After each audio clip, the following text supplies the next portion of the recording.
I love beauty and beautiful things, but you know what grinds my gears? Flex culture. Because, friend, you're trying to show off this fleeting material item, meanwhile, people are more poor than ever before. Read the room. I work in a very shallow industry. I work in the beauty and fashion industry. I have for 12 years. This industry is so shallow. And as much as I love the industry that I work in and my career, I do not like how exclusionary it is as a business. Fashion itself relies on its inaccessibility in order to be seen as aspirational and desirable. There are so many industries where you have to kind of dress the part before you're seen as legitimate in that field. In finance, you kind of have to have a fancy watch. In fashion, you have to dress well. The beauty industry is a little bit more accepting and open-minded, but not by much. I remember one of my first jobs, the editor-in-chief of the magazine that I was working at did one of these. To walk into a place of work and then just be so openly judged for what you're wearing. And I will say, I think that played into my shopping addiction a ton, was kind of basically trying to avoid that feeling of feeling less than. And if you have the money for status symbols and that's your personal style and that's what you want to wear, great. More power to you. I'm not judging you. But for the majority of people, what status symbols represent is a mode of access to a world that would otherwise not accept them. And I think that there's this fallacy that you can buy your way into these upper echelons of society through these luxury purchases. Luxury purchases will not fulfill you. I know this firsthand. Presenting yourself well, taking care of yourself, having good hair, maybe having 1 to 2 nice designer pieces that you feel really confident when you wear them. All of that is great. All of that is fine. But my point is that going into debt to buy those things under the premise that you'll move up in the world because of it, I'm sorry, a Chanel bag does not equal upward mobility at all. And I'm not out here telling people not to buy nice things. I mean, come on, look at me. Gucci, Loewe, Saint Laurent. I'm not cosplaying poor, or am I telling people not to buy the things that they enjoy? I'm saying don't spend money you don't have trying to impress people that won't care about you in the first place. Don't waste your hard-earned dollars trying to buy acceptance into a world that will never accept you. Trying to be accepted by my peers in the beauty and fashion industry is what landed me in debt in the first place. The real status in this world comes with having equity, money in the bank, a retirement fund, money in the stock market. Take it from me. All of my money is hanging in my closet and I have nothing to show for it.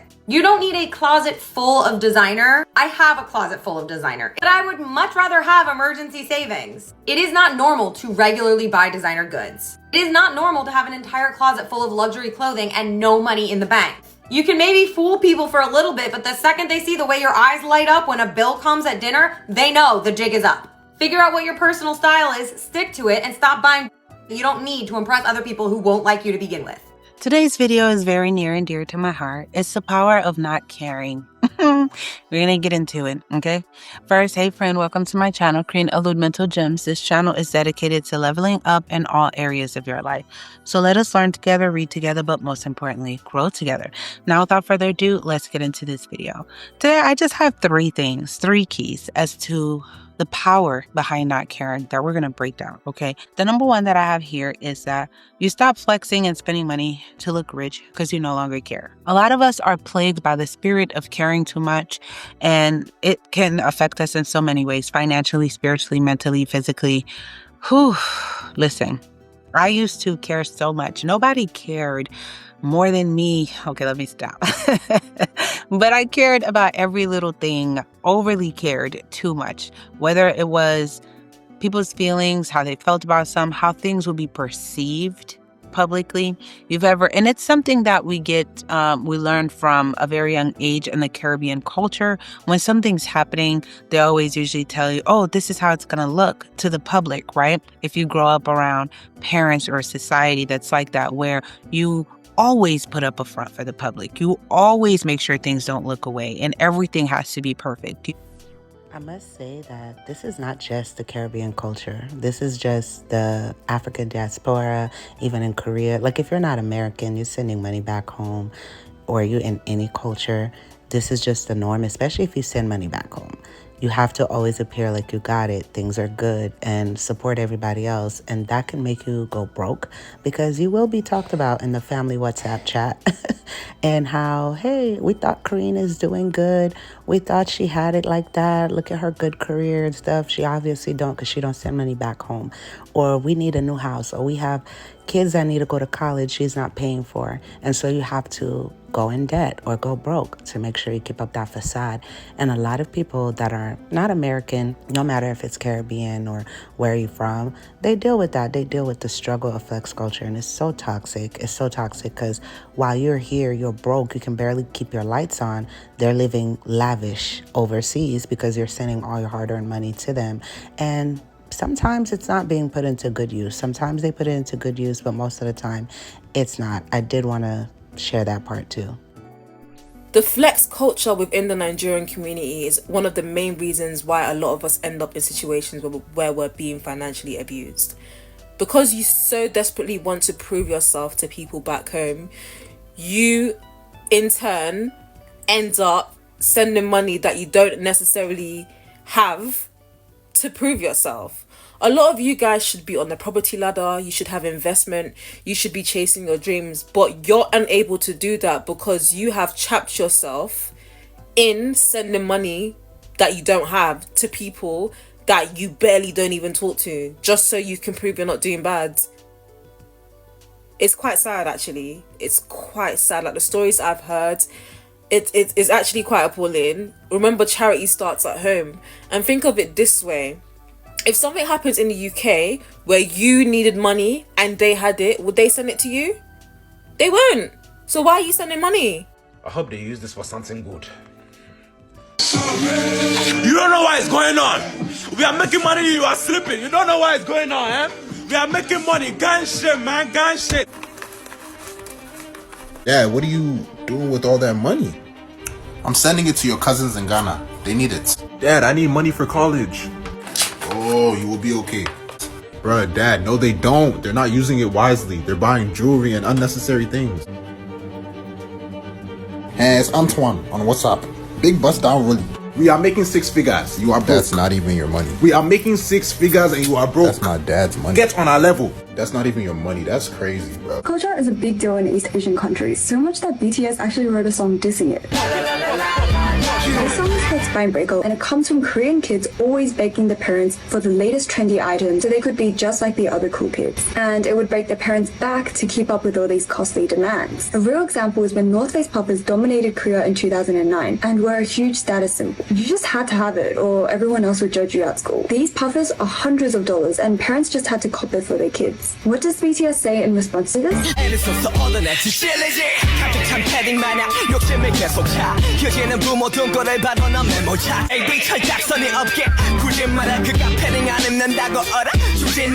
You don't fight, argue, do this, da da da in public, which I'm very conservative, right? So I still abide by that. I do believe in the sanctity of family. People don't need to know when you're falling out with your family or your friends. You don't need to fight in public, your marriage and relationships, etc.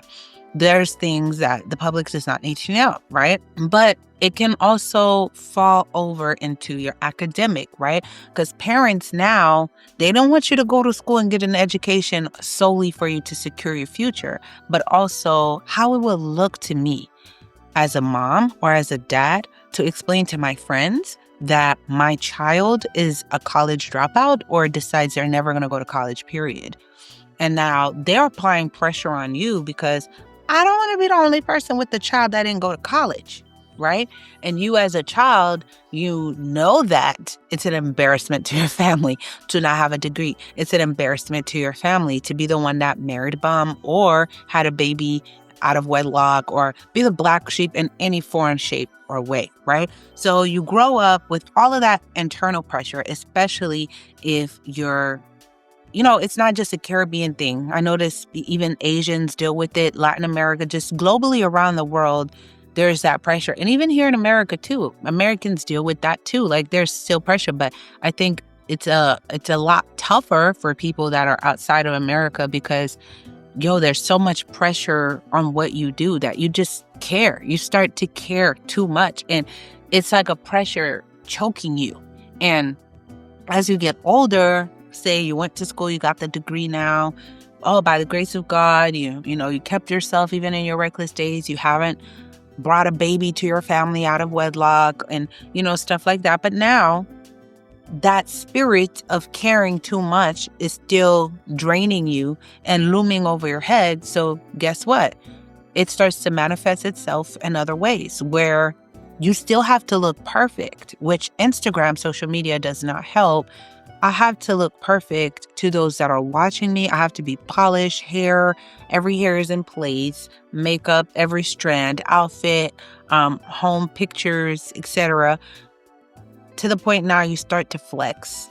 And flexing is not necessary to make others feel bad about what they don't have, but so that you can look good to the public. The flexing is coming from, I must look perfect to the public, right?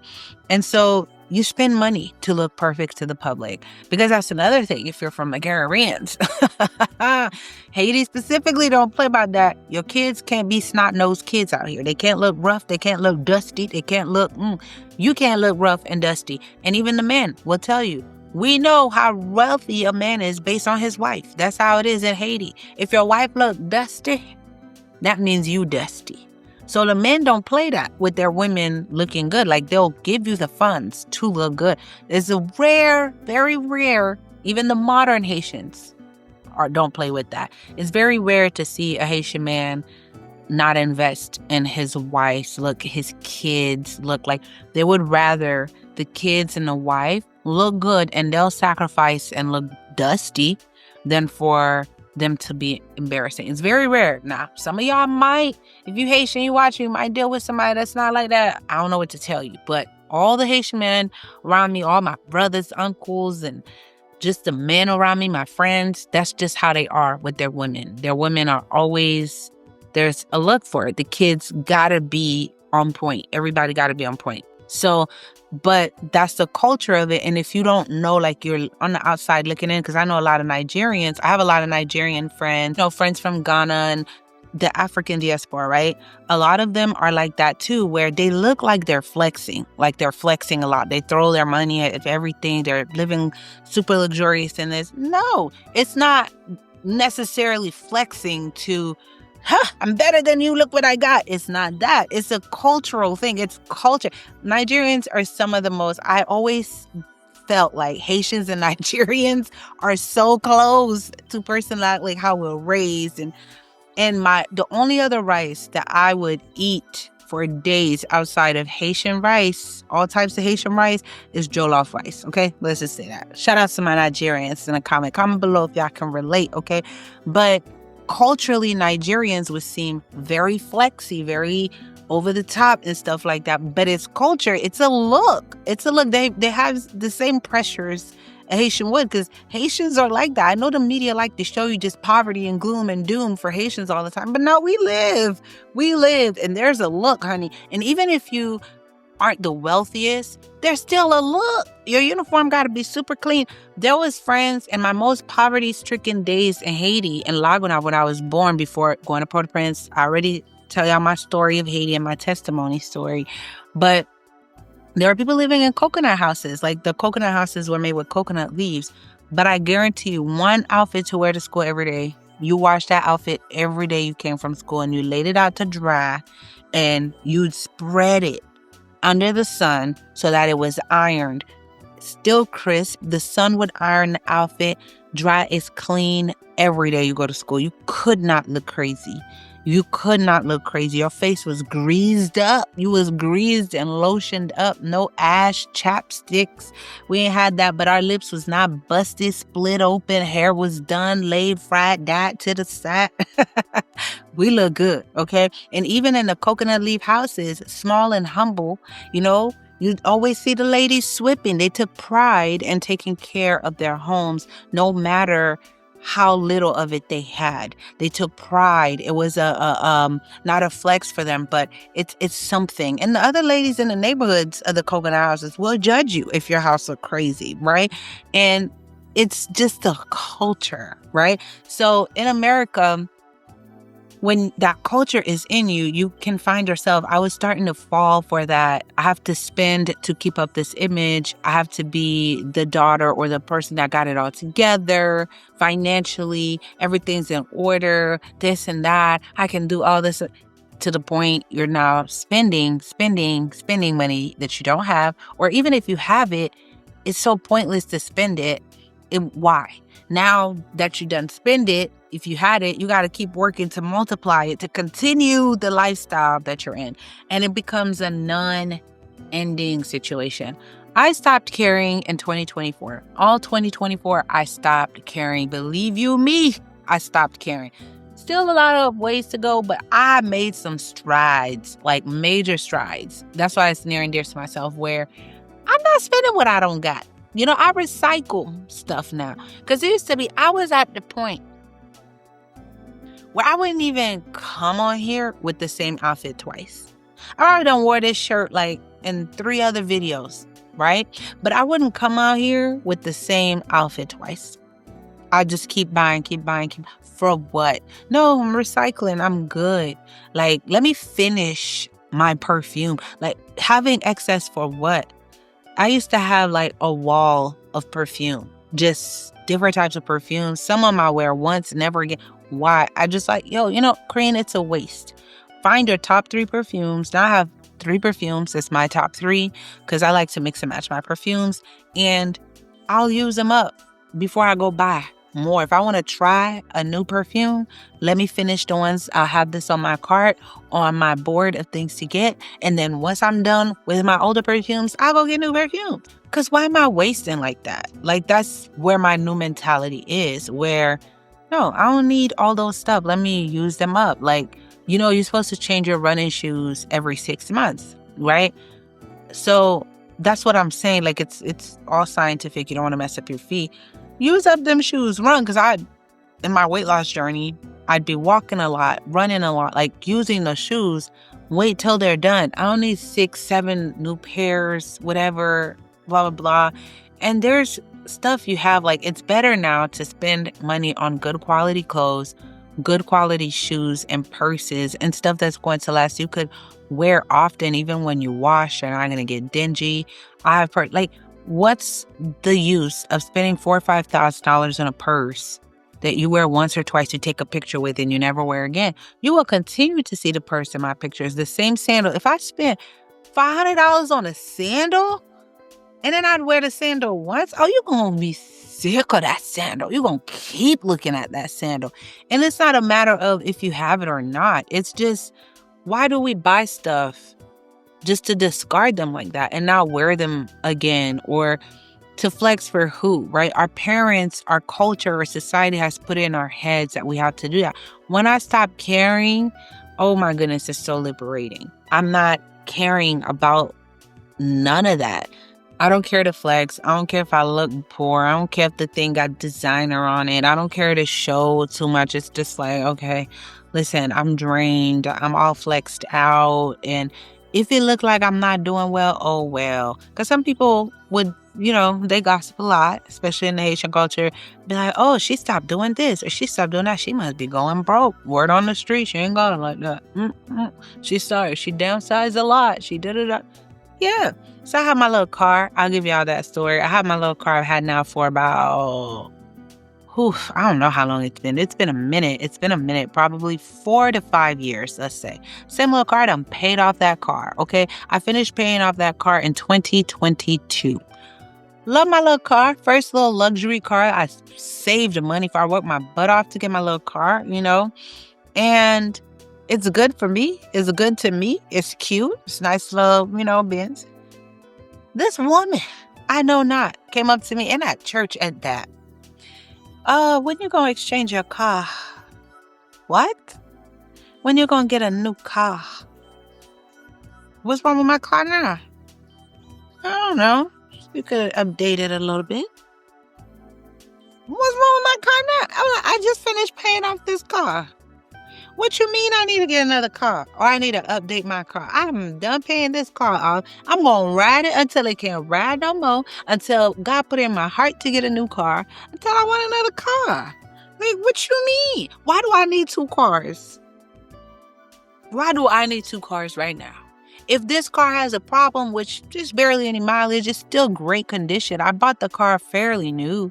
It's still great. It can drive. I haven't had issues of it stopping with me. If it starts to happen, I'm going to give me a little rental until it's fixed, or, save up to get my next car. Like, why do I need a new car? But some people, they'll tell you that. And I'm not going to lie. When I walked away from her, I was some people that someone would tell you something like that, and you really start, dang, I need a new car. So I called my big bro. I literally called my big bro like, yeah, I think I need a new car. And then we started plotting like, oh, all right. He's like, all right, I'm going to send you some stuff. Let's see, da. And, it was like, I'm about to get a new car because I felt, dang, what she trying to say about my car? What's wrong with my car? Guys, I'm so sorry. Oh, man, Haitians are cutthroat, ruthless when they tell the older ones. I'm telling you, man. So here I am looking at cars, about to put myself in some debt that I wouldn't be ready for. For what? Finally, I told my baby, bro, like, listen, I'm not getting in a car. I said, I'm not getting a new car. Like, no, I just finished paying off this car. It has years on it. I could drive this car without problem, probably for another 5 years. Like, I'm good. When I get married, me and my husband we'll get like a family car together, whatever. I'm gonna keep my baby here, okay? Or until I'm ready to sell it. I'm not getting a new car. Like, I'm not gonna I just stopped caring, right?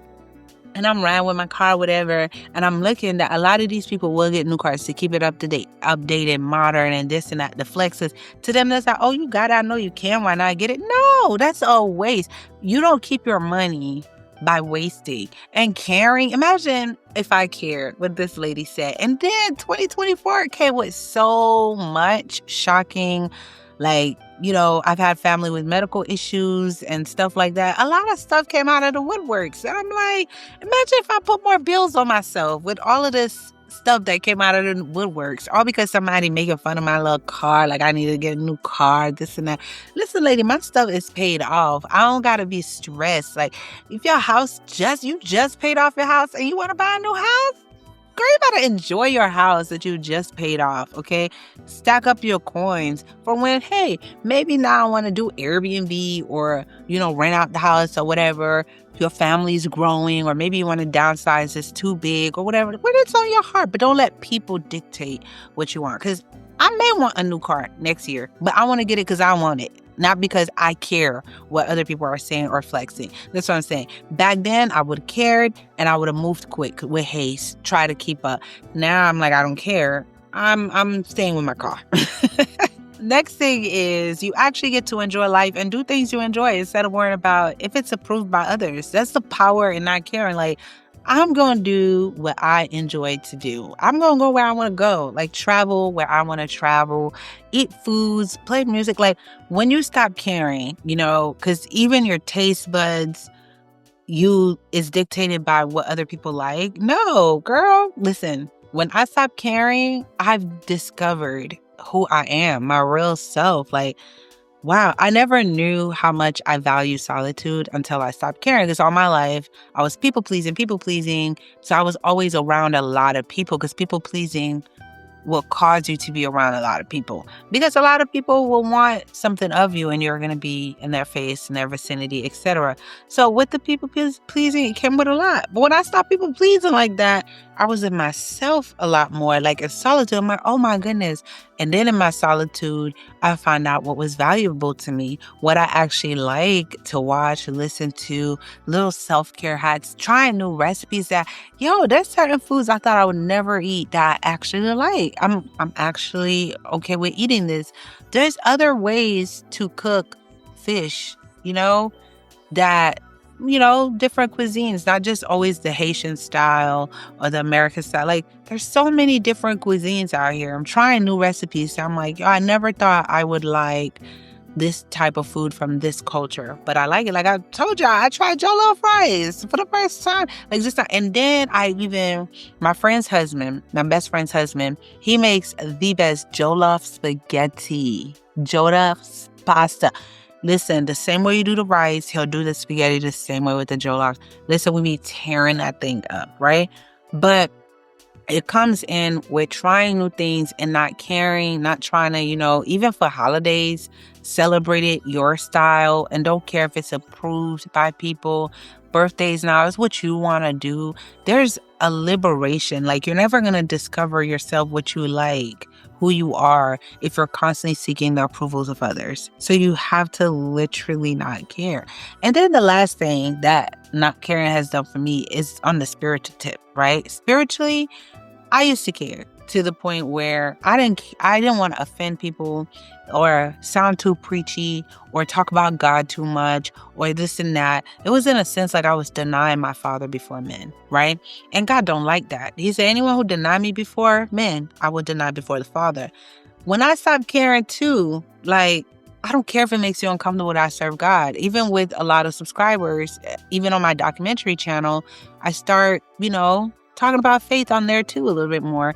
And especially if whoever I'm doing the documentary on was Christian or they had a spiritual journey, like a faith-based journey, I like to tackle that and talk about it. People will be like, girl, I can't with all this Christian stuff. Like, I'm a subscriber.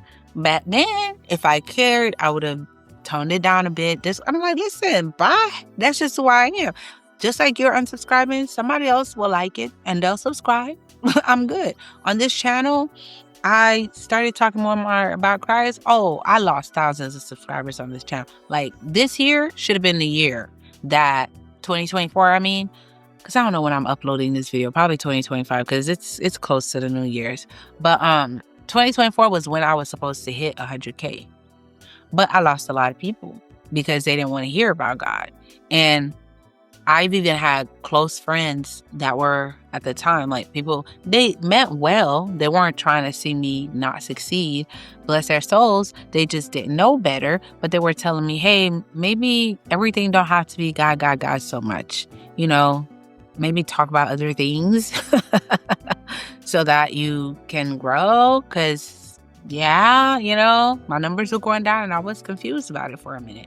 But I'm like, I don't care. And it's been fulfilling because I've met so many new subscribers that's come for this specific topic. And your comments have been like iron sharpening iron for me. I've been learning a lot, growing. Like, the intro is what it is. Like, let us grow together. We've literally been growing together.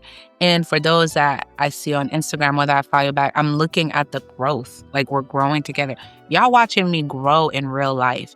Whether physically, mentally, spiritually, you guys are watching me grow with you guys. Like, where I started, if you were here from the beginning, is definitely not where I'm now. And it's all from not caring. Like, I'm not gonna care. I'm going to talk. I'm not gonna be rude and disrespectful or bigoted or, harassing people. But if it's my channel, it's what I want to talk about. So if you don't like what I'm talking about, see your way out, or make your own channel and talk how you want to talk. But not caring has liberated me. I have not cared in so long, and I've been thriving. Very much so. And even physically, when you wear what you want to wear, like, people might not like what you wear in your style all the time, but you get to explore and perfect what you wearing, how you do your hair, your makeup, your style, the essence of you. You explore with that without really caring about what's approved to others. That's how you come with your personal style. The greatest style icons and fashion designers and stylists all became great from being unique and not caring. You know what I mean? I'm not saying to be vulgar. Like I said, I'm very much conservative person, traditional in that sense. But I believe everybody don't gotta look the same. Like, you see how on TikTok everybody wear beige, everybody wear whites and neutrals and all of this. That's what's their house is, neutrals. I'm one to talk because my house is pretty neutral, white, beige. But that's been my aesthetic before TikTok. That was always since I was a little girl.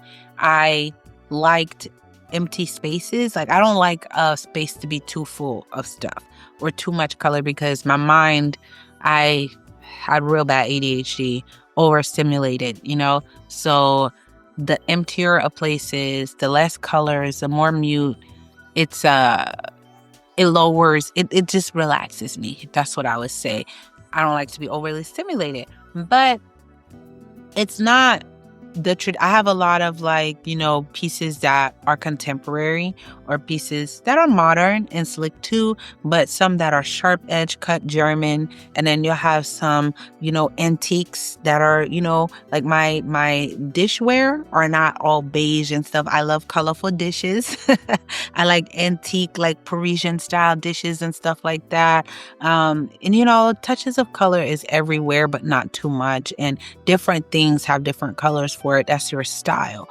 But even in fashion, I won't wear just muted colors. I like colors. I like colors when I dress. I like to play with that. I know in the past I used to wear like different color hair. Now I'm sticking to black. That's more, whatever. But yeah, I would even see that. I do red, whatever color. Like I like to experiment with color physically. Even if my house is there, I got the same type of house now, same type of makeup, same type of hair, same type of outfit, same lingo, same everything, because that's what's trending. Trendiness makes us all the same. Anybody that follows trends care too much. That's how I see it. If you want to know, does someone care too much? Are they following trends? As soon as the trend goes out of style, do they abandon the trend? Then yeah. But this is all I have for you guys. Comment below your thoughts. I'm curious to see. My camera died right at this spot, but thank you for watching. Make sure you subscribe. I love you guys. I will see you guys in the next one. And comment below, what country are you from?